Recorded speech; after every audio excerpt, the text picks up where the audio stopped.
Welcome to Small Stories, Big Healing, where old teachings speak softly into modern lives. When you try your best, yet your life still looks the same, what do you do with that quiet disappointment? When you make small efforts, one page, one walk, one saved coin, and nothing seems to change, do you keep going or do you stop? Once upon a time, in a coastal town where the mornings smelled of salt and the evenings carried the sound of distant bells, there lived a young man named Rafi. Rafi was kind, he was thoughtful, and he was tired. Not the tiredness of the body, but the tiredness of the heart, the kind that comes when you keep trying to improve your life and the world does not seem to notice. He worked at a small shipping warehouse near the harbor, moving crates and sorting packages. The pay was steady but small. His dreams were bigger than his days. One evening, as the sun sank into the ocean like a coin dropped into dark water, Rafi sat on the steps outside his rented room. In his hands was a notebook, half filled, then abandoned. He stared at the pages as if they had betrayed him. He whispered to himself, "I write a little, then stop. I save a little, then spend. I exercise a little, then quit. Nothing sticks, nothing changes." A breeze passed by, gentle as a sigh, and with that breeze came the sound of someone sweeping. Across the narrow street lived an older woman named Leila, known in the neighborhood simply as Auntie Leila, though she was not everyone's aunt by blood. She kept a small courtyard garden, a place where herbs grew in pots, and a single bamboo plant stood taller than the fence. Leila was sweeping fallen leaves into a neat pile. Rafi watched her for a moment, then called softly, "Auntie Leila, can I ask you something?" Leila leaned on her broom and looked at him with calm eyes. "You may ask, and I may answer, or I may offer you a better question." Rafi let out a small, tired laugh. "That sounds like you." Leila stepped closer to the fence that separated them. "Tell me, Rafi, why does your face look like someone who has been carrying a heavy sack for too long?" Rafi hesitated, then spoke honestly. "I keep trying to improve my life," he said. "I start things, I stop things. I work hard, but nothing changes. It feels like I'm walking but staying in the same place." Leila's expression did not change, but something softened in it. "Ah," she said gently, "you are meeting the great enemy of good effort." Rafi frowned. "What enemy?" Leila tapped her broom against the ground once, as if calling the earth to listen. "Impatience," she said. "The hunger to see the harvest before the seed has even settled into the soil." Rafi looked away. "But how long am I supposed to wait? I'm tired of hoping." Leila nodded slowly. "Then come in tomorrow morning," she said, "before work. I want to show you something." Rafi blinked. "Show me what?" Leila smiled. "The kind of change that is too quiet to impress you until it becomes too big to ignore." The next morning, Rafi arrived at Leila's courtyard just as the sky began to turn pale. Leila was already awake. She always was. On a small table, she had placed 2 clear glass jars and a handful of rice grains. Beside them sat a kettle, steaming softly, and 2 cups. "Sit," she said. Rafi sat. The air smelled of mint and warm water. Leila poured tea, then picked up a single grain of rice. She held it between her fingers like it was something precious. "Tell me," she asked, "how much does 1 grain weigh in your life?" Rafi stared. "Almost nothing." Leila nodded. "Yes, almost nothing." She dropped the grain into the first jar. It made no sound. No one would have noticed it if they weren't watching closely. Then she placed another grain in the same jar. Again, Almost nothing. Rafi watched, confused. "Auntie, what is this?" Leila looked at him kindly. This is the lesson most people refuse to learn because it offends their pride. She pushed the jar slightly toward him. "Fill it," she said. "Not today, not in 1 hour. Fill it the way life fills it, one small thing at a time." Rafi's eyebrows tightened. "But that will take forever." Leila smiled as if she had been waiting for him to say exactly that. "Yes," she said, "it will take time, and because it takes time, most people will never do it." Then she pointed to the second empty jar. "Now take this jar," she said, "and throw in a full handful all at once." Rafi grabbed a handful of rice and poured it in. The grains clattered loudly. "There," he said, "that's real progress." Leila lifted her cup, took a slow sip, and asked, "Is it?" Rafi blinked. "Of course, you can see it." Leila's eyes were steady. "You can see it," she repeated, "and that is why it feels real. But tell me, which jar will be full at the end of the month?" Rafi hesitated. Leila continued, her voice calm like a tide. "The handful jar depends on bursts of energy, on moods, on motivation, on the day feeling bright." She tapped the first jar. "This jar depends on something else." Rafi leaned forward. "On what?" Leila's voice lowered. "On being faithful to small things." She stood and gestured toward her bamboo plant. The bamboo was tall, its leaves whispering in the morning breeze. "Do you know how bamboo grows?" she asked. Rafi shrugged. "Up." Leila chuckled softly. "Yes, up. But first, down." She knelt and brushed her fingers over the soil.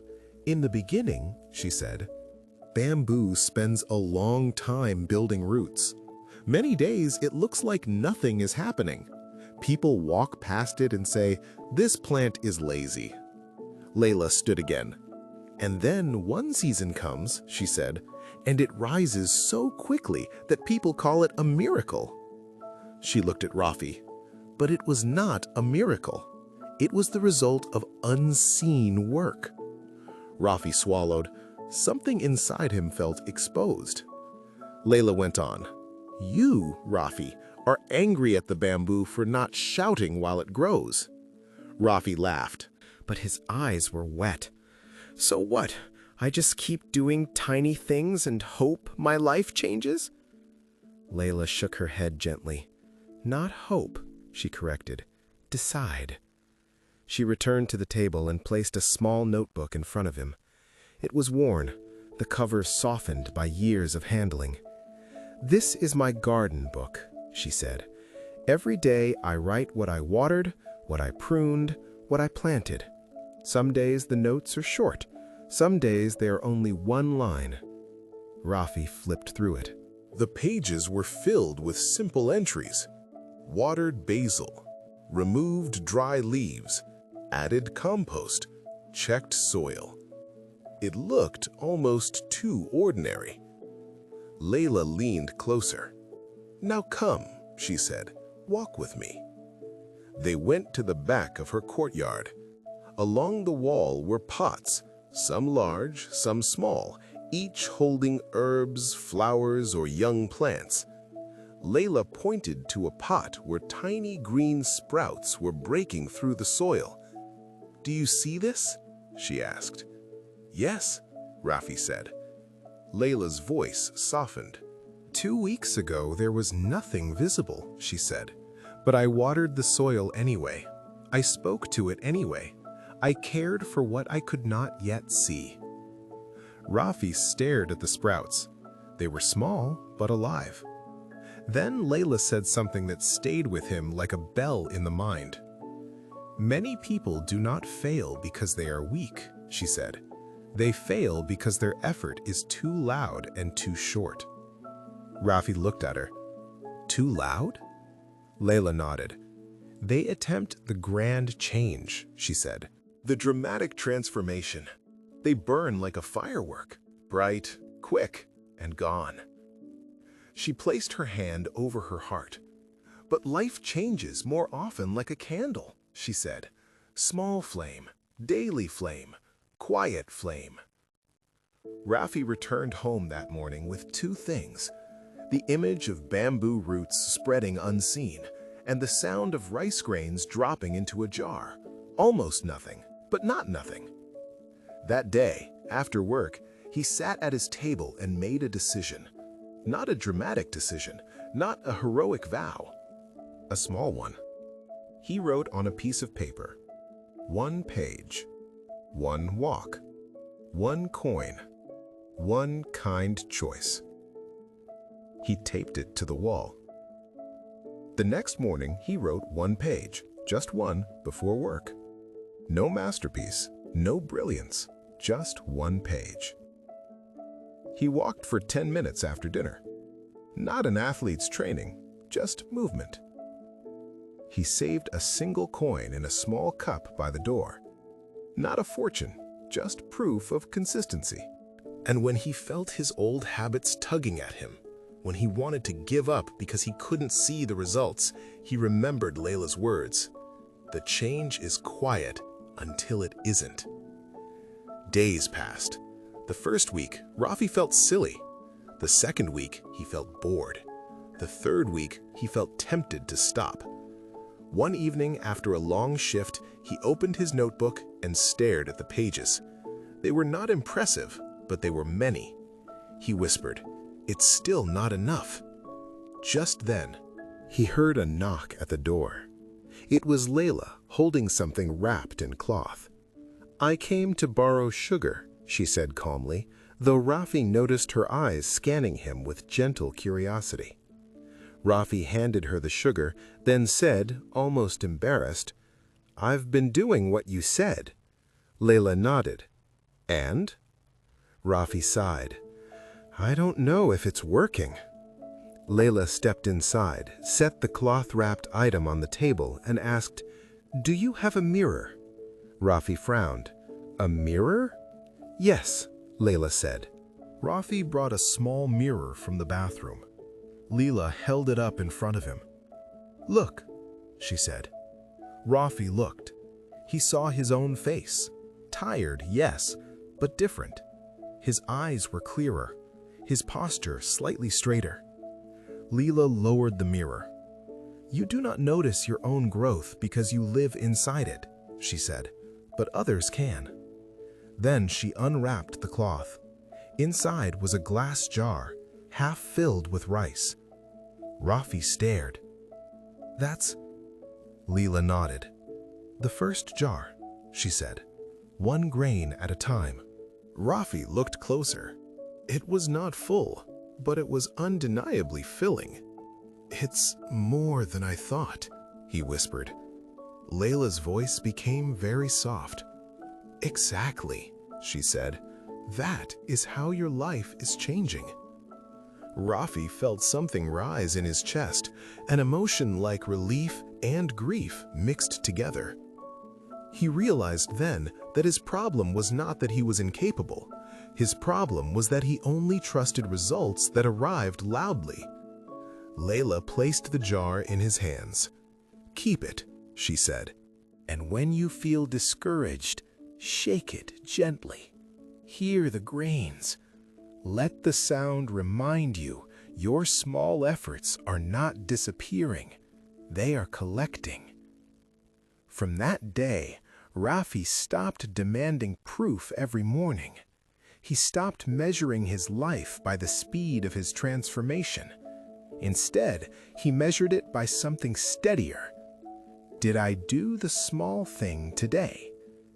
Weeks became months, and slowly, so slowly that it felt like nothing, his life began to shift. His writing pages became chapters. His short walks became longer walks. His saved coins became enough to cover an emergency without panic. And perhaps the greatest change was this: Rafi stopped speaking to himself like an enemy. He began speaking to himself like a gardener, patient, faithful, present.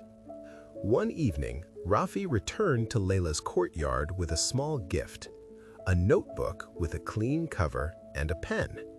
Leila raised an eyebrow. "What is this?" Rafi smiled. "A new garden book," he said, "for me." Leila's eyes warmed. "Good," she said. "Now you are growing roots." Rafi looked at the bamboo, tall and whispering above them. "And someday," he said, "I'll rise." Leila nodded. "Yes," she said, "not because you chased greatness, but because you honored the small steps that create it." And now, my dear listener, let us speak plainly about the lesson. The moral of this story is simple. Small actions done consistently become great changes. A single grain of effort feels like nothing, but a grain each day becomes a jar you can hold in your hands. Many people quit because they cannot see the results soon enough. But real growth is often hidden at first, like bamboo building roots under the soil. So if you feel discouraged today, do not ask, "Why am I not transformed yet?" Ask instead, "What small, faithful step can I take today?" One page, one walk, one kind choice, one coin saved, one deep breath before you react. Your future is not built in a single dramatic moment. It is built the way a river shapes stone, quietly, persistently, drop by drop. If you learned something today, or if Rafi's journey brought you even a small sense of calm, I invite you to stay connected with us. This is Small Stories, Big Healing. Short tales to soothe your heart and guide your steps. If this story should reach more people who are struggling with patience and consistency, please don't forget to like this video, share it with someone who might need this reminder, and what does consistency mean to you? Your one comment may encourage someone else who feels stuck tonight. And if you'd like more stories that bring gentle comfort and insight, please subscribe and ring the notification bell so you don't miss the next healing tale. Until then, place one small grain of goodness into your day and trust it will gather. Small Stories, Big Healing will be here with another tale whenever your heart needs a gentle reminder.